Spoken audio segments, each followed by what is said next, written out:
Assalamualaikum. Selamat sore Ibu. Bagaimana keadaan Ibu dan bayi hari ini? Waalaikumsalam Ibu. Alhamdulillah baik Ibu. Alhamdulillah, selamat ya Bu atas kelahiran bayinya. Pada kesempatan ini saya ingin memberikan sedikit informasi mengenai perawatan bayi baru lahir, khususnya mengenai kebiasaan menggunakan gurita pada bayi. Informasi ini bukan untuk menyalahkan kebiasaan yang sudah dilakukan keluarga. Kita tahu bahwa penggunaan gurita sudah menjadi kebiasaan yang diwariskan dari orang tua atau keluarga.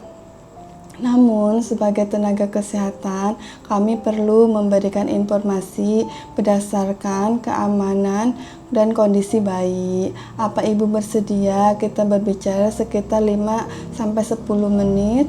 Iya baik Bu Bidan.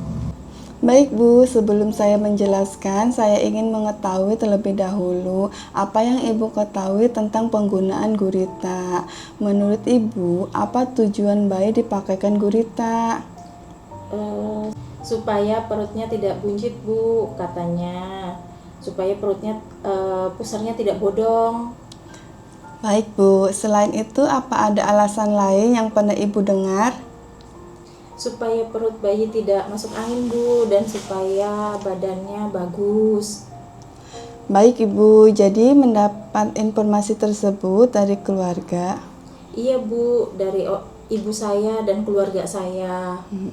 Baik Bu, terima kasih sudah menceritakannya. Informasi tersebut memang merupakan kepercayaan yang cukup umum di masyarakat. Sekarang mari kita bahas bersama mana yang merupakan kebiasaan dan mana yang memang diperlukan secara medis. Gurita adalah kain atau pembungkus yang dipasang melingkari bagian perut atau dada bayi. Biasanya gurita diikat dengan tujuan menjaga bentuk perut, menjaga pusar, dan menurut sebagian masyarakat agar bayi tidak mudah masuk angin. Namun, bayi baru lahir memiliki kondisi tubuh yang berbeda dengan orang dewasa. Dinding perut dan otot bayi masih berkembang. Bentuk perut bayi yang tampak lebih bulat atau menonjol pada banyak keadaan merupakan bagian dari kondisi normal bayi. Karena itu, kita tidak perlu memaksa perut bayi menjadi rata dengan cara mengikat atau menekan bagian perutnya. Bu, yang perlu Ibu ketahui adalah bayi baru lahir pada umumnya tidak membutuhkan gurita atau ikatan yang ketat pada bagian perut. Bayi membutuhkan pakaian yang nyaman, tidak terlalu ketat, dan memungkinkan bayi bergerak serta bernapas dengan baik atau bebas. Jadi, apabila tujuan penggunaan gurita adalah supaya perut bayi tidak buncit, gurita bukan cara yang diperlukan. Demikian juga apabila tujuan supaya pusar tidak bodong, memakaikan gurita bukan merupakan cara yang tepat untuk mencegah kondisi tersebut. Sekarang kita bahas mengapa gurita yang terlalu ketat sebaiknya dihindari. Bagian dada dan perut bayi berhubungan dengan proses pernapasan. Bayi bernapas dengan gerakan dinding dada dan perut yang relatif aktif. Apabila bagian tersebut dibungkus atau diikat terlalu ketat, gerakan tubuh bayi dapat menjadi terbatas.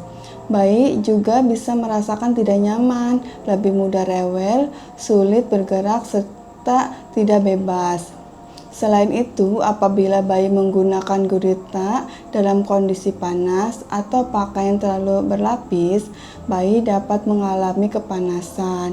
Kulit bayi juga masih sangat sensitif, sehingga penggunaan kain yang terlalu ketat, lembab, atau menyebabkan gesekan dapat menimbulkan iritasi. Karena itu, prinsip yang kita gunakan adalah jangan memberikan tekanan yang tidak diperlukan pada tubuh bayi. Coba Ibu perhatikan saat bayi bernapas, dada dan perut bayi bergerak mengikuti napas. Pada bayi baru lahir, kita harus memastikan tidak ada pakaian atau benda yang menghambat gerakan tersebut. Jadi, jika gurita dipasang sangat ketat sampai meninggalkan bekas pada kulit, membuat perut atau dada tertekan, atau bayi tampak tidak nyaman, penggunaannya harus dihentikan. Bayi yang mengalami gangguan pernapasan dapat menunjukkan tanda seperti napas sangat cepat, tarikan dinding dada, suara napas yang tidak seperti normal, atau perubahan warna kebiruan. Bila ditemukan tanda seperti itu, bayi harus segera diperiksakan oleh tenaga kesehatan ya Bu. Tapi Bu, kalau tidak memakai gurita nanti perut bayi sayanya buncit Bu. Tidak perlu khawatir Ibu, perut bayi memang dapat terlihat lebih bulat dibandingkan orang dewasa. Yang perlu kita lihat bukan sekedar bentuk perutnya, tetapi kondisi bayi secara keseluruhan. Kita perhatikan apakah bayi menyusu dengan baik, buang air kecil dan besar sesuai kondisi, aktif, tidak muntah berulang, dan tidak menunjukkan tanda sakit. Jadi jangan menjadikan bentuk perut sebagai alasan untuk meningkatkan perut bayi ya Bu. Kalau untuk mencegah pusarnya agar tidak bodong gimana Bu Bidan? Untuk pusarnya yang tidak bodong, yang paling penting adalah melakukan perawatan tali pusat dengan benar ya Bu, bukan mengikat perut bayi dengan gurita. Tali pusat harus dijaga tetap bersih dan kering. Jangan memberikan minyak, bedak, ramuan, kopi, daun, atau bahan lainnya pada tali pusat kecuali memang dianjurkan oleh tenaga kesehatan. Jika bagian pusat terlihat menonjol, jangan langsung ditempel koin, diberi tekanan, atau diikat dengan kain. Sebaiknya diperiksakan terlebih dahulu ke tenaga kesehatan atau bidan terdekat ya Bu. Untuk perawatan tali pusat Bu, lakukan beberapa hal sederhana di rumah. Pertama, cuci tangan sebelum menyentuh tali pusat.